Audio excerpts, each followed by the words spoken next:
Faut être d'ici pour comprendre. Les autres s'y perdent. Ils ne savent pas où nous mettre, quoi. Nous, on sait bien que c'est d'ici qu'on est. D'abord, ici, tout semble devoir échouer. La vallée est fermée. C'est comme un cirque de forêt. On n'imagine pas ce qu'il y a de l'autre côté. Au bord du lac, la mer est inimaginable. On le sait bien, nous, ici. Quand l'hiver s'approche, des colonnes de vapeur glacée montent des fonds sombres, le long des forêts bleues, et grimpent vers le vent des hauts en s'accrochant dans les branches. Il faut s'arrêter, s'enfermer dans le silence de l'hiver. Pour survivre, il faut redescendre aux racines.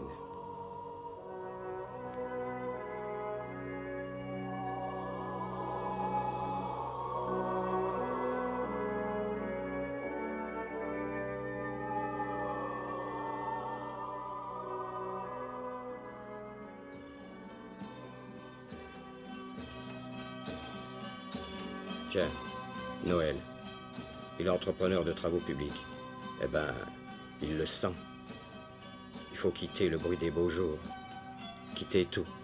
Camions, tracteurs, auberges et téléskis. Et faire le point.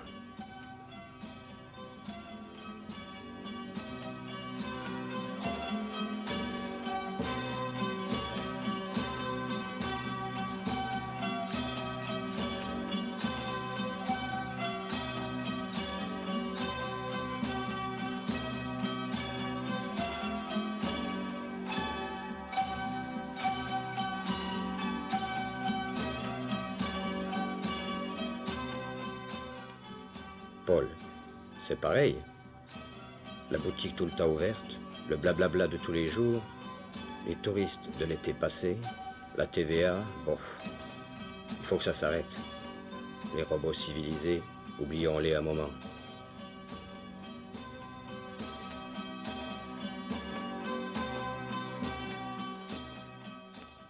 Lui, il est bohème, un musicien, un artiste. Il taille le bois.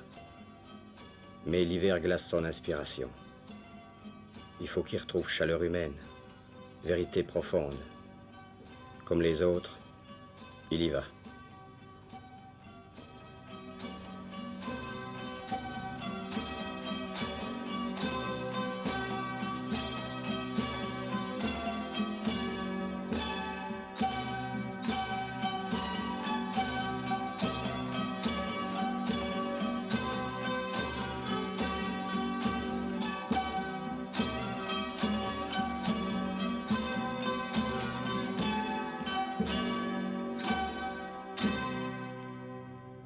Jean-Marie le sait bien, lui, le sage.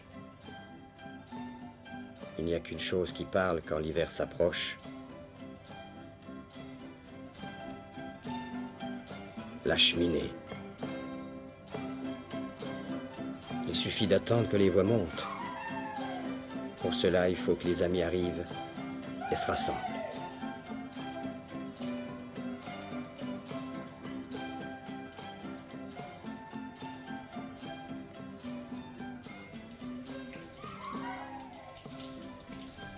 Voilà le premier, c'est Paul. Le vélo, c'est épatant. Ça vous désintoxique. En bon parisien échoué ici, ça compte déjà.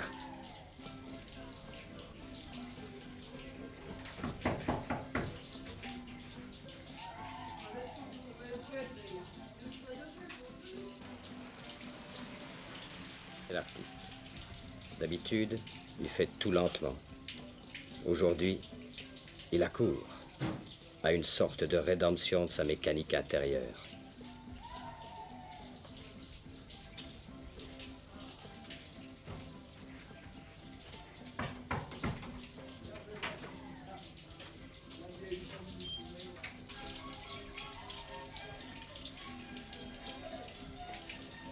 Puis, Brigitte et ses 17 ans arrivent. Troublée que son printemps marque le pas, elle veut faire passer l'hiver plus vite. Elle a pris son épinette, on entendra moins les battements de son cœur.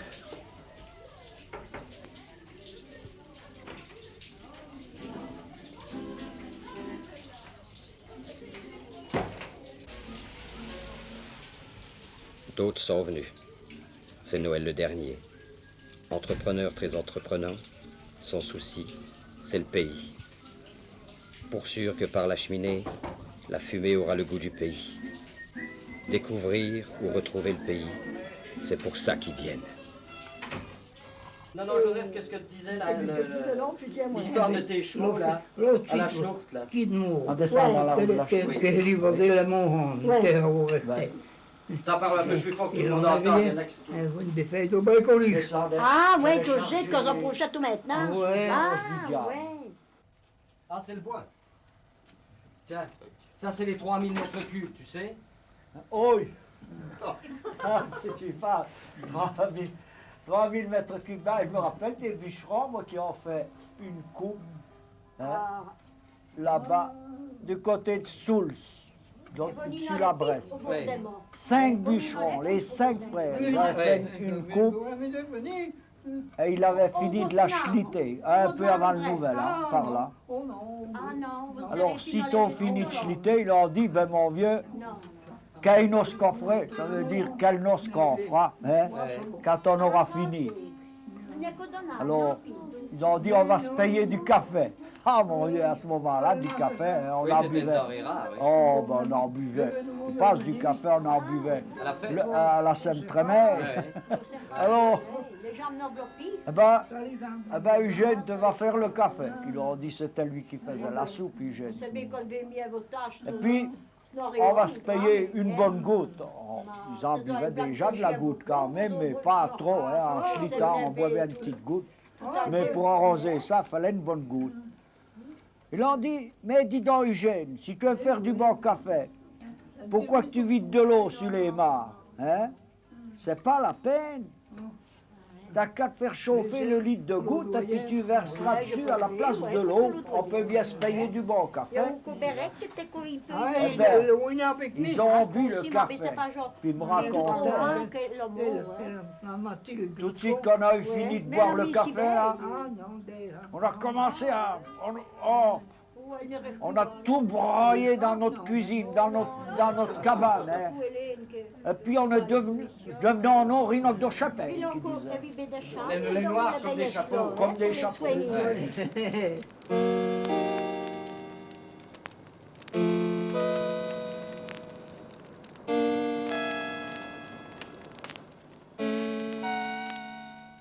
Cette journée-là, il se met à neiger un petit peu.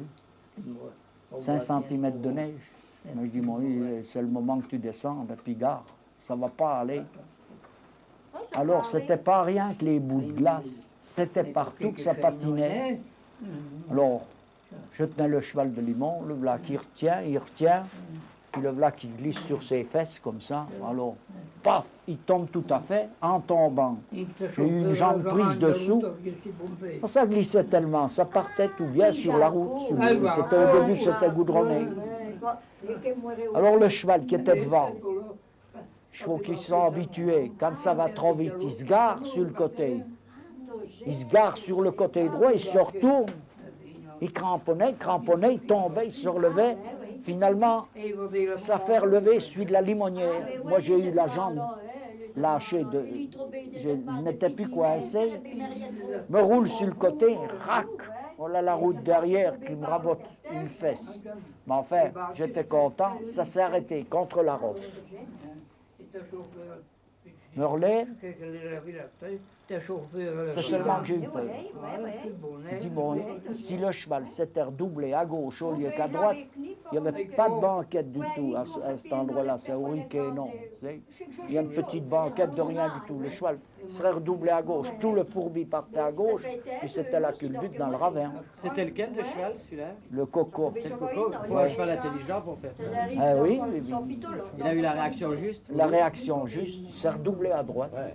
Autrement, tu passais. Ah, j'y passais, me suis relevé. Je me retournais après mon chapeau qui était laissé au moins une traînée. Oh, j'ai bien été sous le cheval, sûrement au moins 100 mètres. Sans blague. Oui, 100 mètres au moins. Oh oui, du tournant Malakoff au Riquet, non. Là. Alors, J'y ai de se faire. je retournais, j'allais pour aller chercher mon chapeau, je ne le ramassais pas. Puis je revenais, j'étais culé. C'est seulement que j'avais la tremblote. Et puis il est venu un automobiliste, ma voiture se trouvait en travers de la route. Ben quoi, puis il commence à me dire, ouais, ah ben on barre la route. Oh ben je dis, attendez une minute, hein. Regardez voir, puis j'y explique. Oh ben qui dit, vous l'avez risqué, belle, hein.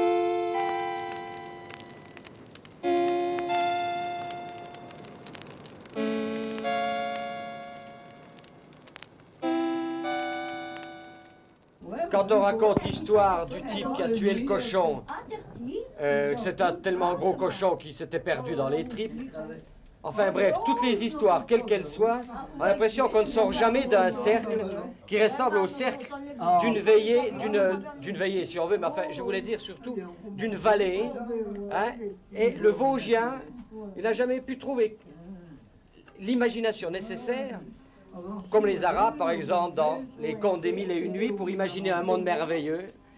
On se ramène toujours au contingent, c'est-à-dire à ce qui lui est nécessaire tous les jours. Par exemple, dans la légende du lac de Longemer, les petites racines qu'ils ont trouvées, elles étaient tellement grosses qu'elles servaient à faire des tuyaux de fontaine. Dans une aiguille de sapin, on faisait 2 paires de sabots. Dans une petite branche, on faisait une pelle à enfourner. Tout revient à ce dont on a besoin.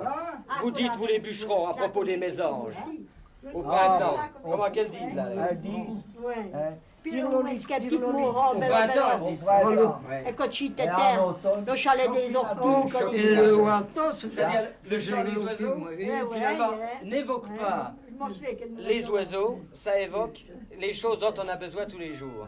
Et Quand pourtant, la il y a une neige- poésie Quand sensationnelle. la neige tombe, Ouais. hein, ben, c'est les fleurs de soumission qui tombent. Ah, c'est beau.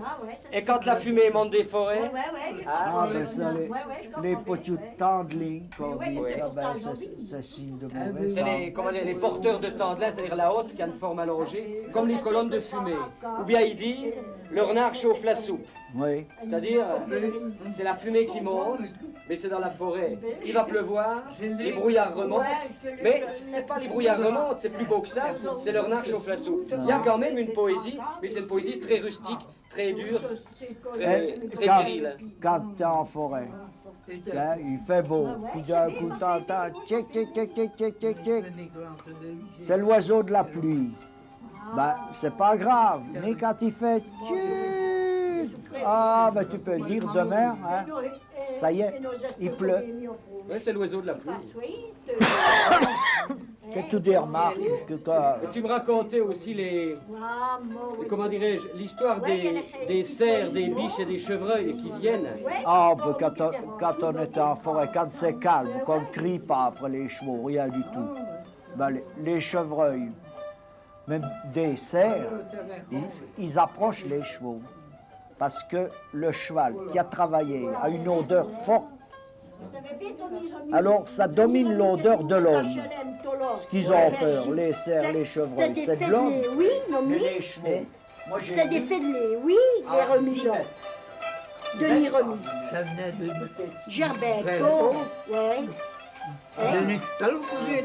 Tu me disais aussi que quand il vient un type de l'extérieur, c'est-à-dire qui n'est pas un bûcheron, qui a une odeur plus forte, qui peuvent se sauver aussi, Ah oui, il ne viendrait pas. il ne viendrait pas. Il ne viendrait pas. Parce... Donc les bûcherons, eux aussi, l'odeur de la forêt, Ah, l'odeur et ça de la leur fait forêt. moins peur Oui, oui, c'est n'est qu'une pas la odeur, même disons, chose. de la ville ou enfin d'un vêtement qu'on sort de l'armoire. Oui, oui. Ah oui, c'est plus du tout la même chose. Viendrait, on invitera un touriste à venir, on lui dira, tiens, venez avec nous, tous les jours on voit des chevreuils, là, viendra avec nous. Chevreuils ne viendront pas. Donc si vous voulez en forêt, surveillez votre parfum. Ah, Faire attention. peut-être bien. Oui, oui. Mais de toute façon, les touristes, ils savent plus marcher maintenant, ils se font des entorses. Ah ben, Hein? Et l'histoire du type là qui s'est fait une entorse là. ah, tu passes, c'est un bûcheron. Écoutez voir l'histoire du bûcheron là. Marie-Louise, écoutez voir l'histoire de l'entorse là. Elle est rigolote. Ben, c'était un bûcheron, c'est la même chose, il chelitait du bois, il était un de parmi toute une équipe. Il revient, ah ben, tu penses, les copains le ramènent. Ben, il s'était fait une entorse, ben, bon, ben, il se met au lit. Ah ben, me voilà propre qui dit ça, et ça tombe bien encore. ma bourgeoise qui est prête à accoucher. Oh, ben en effet, ça n'a pas tardé. Il n'y avait pas 2 heures qu'il était au lit. Le soir, à la brune de la nuit, ah, ben voilà la femme qui voulait accoucher. Ben, on prévient la sage-femme tout de suite. Mais on n'a pas de téléphone, un gamin qui est cavalé en vélo. Et puis, la sage-femme vient en auto. Bon, c'était pas le premier gosse qu'elle venait fabriquer dans la maison. Hein. Elle rentre au poêle, là, à la chambre, quoi, où c'est qu'il y avait les lits, toute la famille. Elle enfile sa main sous la couverture. Mon Dieu, mais on n'est pas après le coup-ci. Il dit, Jean, il me brefie, et puis pas de paix sèche. Vous avez entendu? Enfin, toi, non? Il y a un bras qui passe et il n'y a pas de passage. C'est trompé de lit, oui. Ils sont trompés de lait.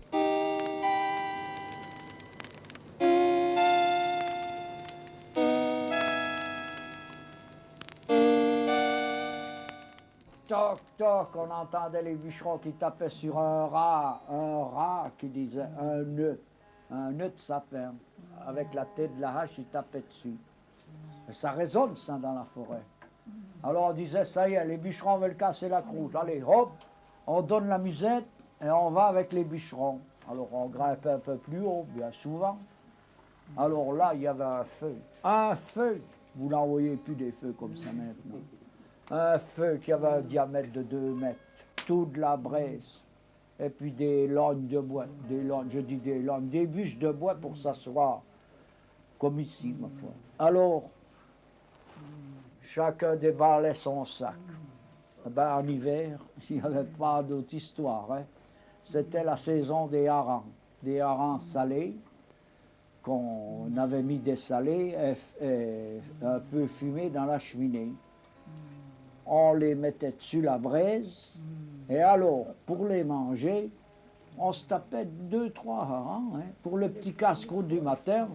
Mais alors, on ne remangeait qu'assez tard le soir, hein, ça dépend. Surtout nous, les voituriers, des fois, il était 4 heures, 5 heures. Mais, alors, on retirait nos harengs de dessus la braise. On avait chacune une petite écorce qui servait d'assiette. On dépouillait son hareng sur l'écorce. Ben, je vous garantis que c'était bon. Mais c'était mauvais pour le lit d'épinards. Ah, mais ils ont mis la même chose que les solènes. Quand on mangeait les harengs. Ah, mais c'est bon quand même. J'aime comme ils ont fort que le trait, oui. Ah, ouais, j'aime ça, ces épigos. Ah, ouais, ces épigos, ouais. Ça me rappelle, ça, Marie-Louise. Tu te rappelles quand tu faisais des harengs étant petit? Oh, ben je pense. Hein? Et puis que, il y a une chanson que tu chantais à l'époque, je ne sais pas si tu te rappelles. Oui, oui, je me souviens encore. La la la la la la la la la la la la la la la la la.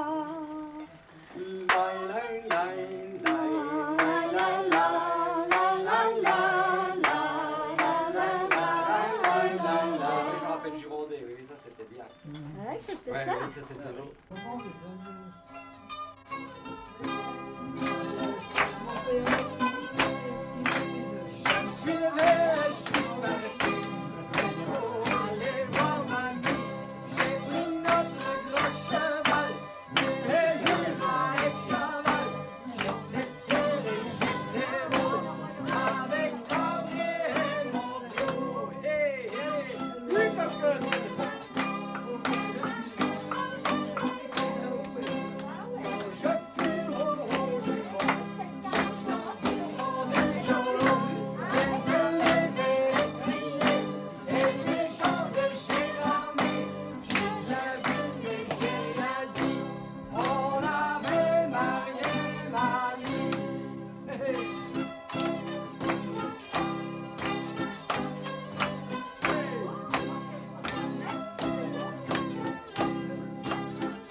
Les vaches à ranger. Et puis moi, c'est l'heure, hein? Et, quelqu'un peut me ramener la voiture? Oui. Bon, allez, on y va, parce que nous, on va être en retard, hein? Allez, hop. On le soir, c'est dommage, on va pas ça dimanche prochain.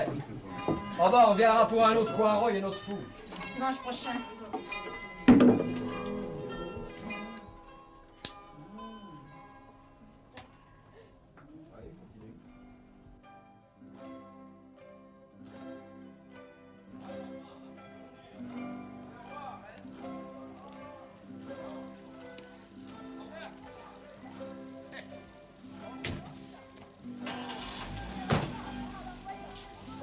On est bien gai.